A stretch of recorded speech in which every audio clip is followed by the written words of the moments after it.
হয় যে দিনের ভোট রাতে হয়, কেউ সেই সুযোগটা দিবেন না।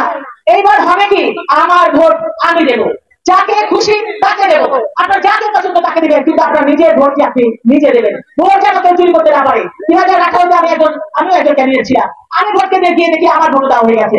সে কোন দেশে আমরা বসবাস করি যে আমার ক্যান্ডিডেট ভোট দেওয়া হয়ে গেছে? সেই সুযোগটা আপনারা দেবেন না।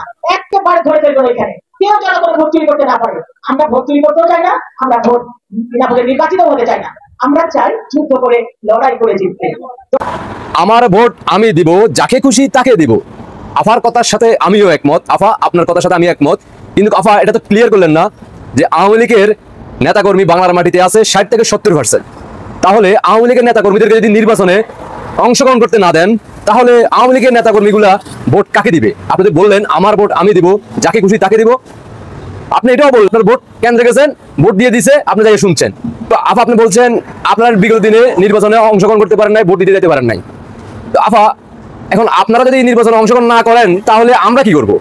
আমরা কি বলছি আপনাদের মতো যে বিএনপি নির্বাচনে অংশগ্রহণ করতে পারবে না? কারণ আওয়ামী লীগের মনে ভয় ছিল, শেখ হাসিনার মনে ভয় ছিল? ভয় ছিল না তো। আপনারা অংশগ্রহণ করেন না, এটা আপনারা আপনাদের দলীয় সিদ্ধান্ত, আপনারা নেন নাই।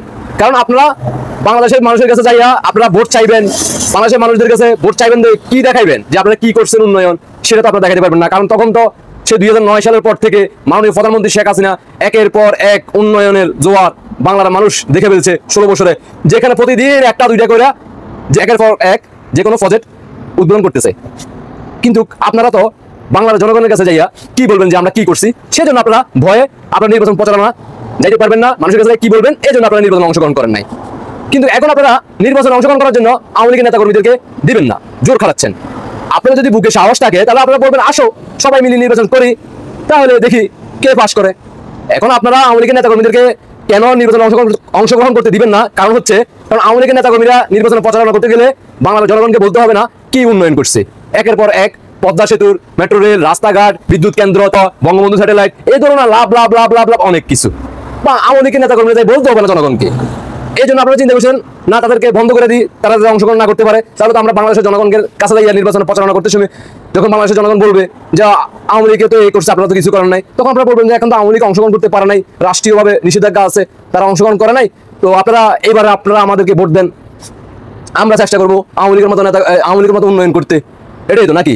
অন্যদিকে খালি মাঠ পাইলেন, খালি মাঠেতে ঘাটতি গুটরা ভাইন্দাতে হারিকেল ধরাই দিব জামাত শিবির, সেটা কি আপনি বুঝতেছেন না? ডাকসু নির্বাচনে বোঝেন নাই নাকি? আবার নির্বাচনে কোনো রকম যদি ধরেন আপনারা নির্বাচন করে ফেললেন, তখন দেখা গেছে যে আমাদের কাছে আপনারা এক সিটও পাইলেন না, সারা বাংলাদেশে আপনারা এক সিটও পাইলেন না, হয়তো 2-1টা সিট পাইবেন, যে তখন আপনারা বলবেন হ্যাঁ ডাকসুর মতো তো আওয়ামী লীগের লোকের সাথে জামাতের লোকেরা পিটপ্যাট হয়ে গেছে তলে তলে, এই জন্য জামাতেরা প্রত্যেকটা আসনে এরা বিজয় হয়ে গেছে। আওয়ামী লীগ আমাদের সাথে বেমানি করছে, বাংলার জনগণের সাথে বেমানি করছে। জামাত মির্জাফর, জামাত রাজাকার, আমরা 71-24 রাজাকার, সবই এক, এগুলো তো বলবেন নাকি? বিনোদন আর বাংলার জনগণরা দিয়েন না। এই বাংলার জনগণ আপনাদের বিএনপিদের বিনোদন ফাইতে ওই যে মেয়র ইশাক হোসেন 24 ঘন্টার ভিতরে যাইয়া চেয়ারে বসে দেবো ডিক্লেয়ার দিল, আমরা তো খুশি যে বিএনপি একটা পাওয়ারফুল লোক, রাজাকারদের সাথে লড়াই করবে, যাই চেয়ারে বসে দেবে, শপথ গ্রহণ করতে হবে না, যদি না দেয় শপথ গ্রহণ না করে চেয়ারে বসে দেবে। পরে দেখলাম আমাদের ইশাক সাহেব ঠান্ডা হয়ে গেছে, অনলাইনে শুধুমাত্র শেখ হাসিনাকে নিয়ে একের পর এক দিচ্ছে, বক্তৃতা দিচ্ছে, বিভিন্ন বিবৃতি দিচ্ছে বিকৃতভাবে।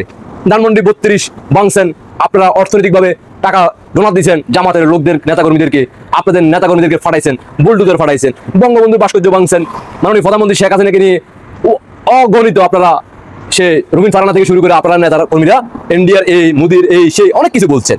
আপনারা আপনাদের নেতা এমপি মন্ত্রীরা আপনাদের মুখে ভাষা, এই ভাষায় বাংলার জনগণ খুশি হয়ে গেছে যে একজন লিডার পর্যায়ের নেতারা যদি এই ধরনের উচ্ছৃঙ্খল একজন বিপক্ষ পার্টির নেত্রীকে নিয়ে, নেতাকে নিয়ে যদি বলে, তাহলে কর্মীদের কাছ থেকে বাংলার জনগণ কি পাবে?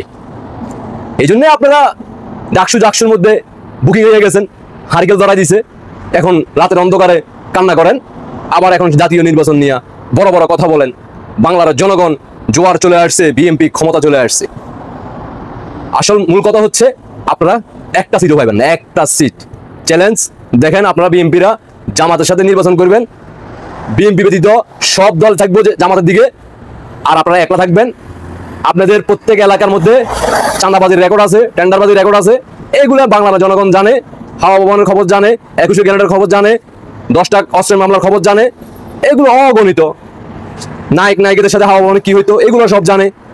বাংলার জনগণের হাতে হাতে এখন স্মার্টফোন, কারণ মাননীয় প্রধানমন্ত্রী শেখ হাসিনা একটা ডিজিটাল বাংলাদেশ করে দিয়েছে, বঙ্গবন্ধু স্যাটেলাইট পাঠাইছে, সব আপডেট মানুষ পাচ্ছে। এখন মানুষদেরকে আর ভুং ভাং বুঝাইয়া দাবাই রাখা যাবে না। মাননীয় প্রধানমন্ত্রী শেখ হাসিনা বাংলার মাটিতে না আসা পর্যন্ত এই বাংলার মাটিতে কোনো নির্বাচন হবে না, এটা মাথা রাখেন। বিজয় আসবে, একদিন আগে হোক পরে হোক। মাননীয় প্রধানমন্ত্রী শেখ হাসিনা ভবিষ্যতে আবারও প্রধানমন্ত্রী হতে যাচ্ছে, এটাই সত্য, এটাই বাস্তব। জাস্ট সময়ের অপেক্ষা, দেখতে থাকুন, খেলা খেলতে থাকেন আপনারা, ট্রফি বিলি করবে মাননীয় প্রধানমন্ত্রী শেখ হাসিনা। জয় বাংলার সৈনিকেরা, 71 সৈনিকেরা, মুজিব সৈনিকেরা মাননীয় প্রধানমন্ত্রী শেখ হাসিনাকে বিজয় উপহার দেওয়ার আগ মুহূর্ত পর্যন্ত আন্দোলন সংগ্রাম করে লড়াই করে পাকিস্তান পরাজিত শক্তিকে আবারও হারিয়ে বিজয় নিয়ে ঘরে ফিরবে ইনশাআল্লাহ। আল্লাহ হাফেজ। জয় বাংলা, জয় বঙ্গবন্ধু, জয় শেখ হাসিনা।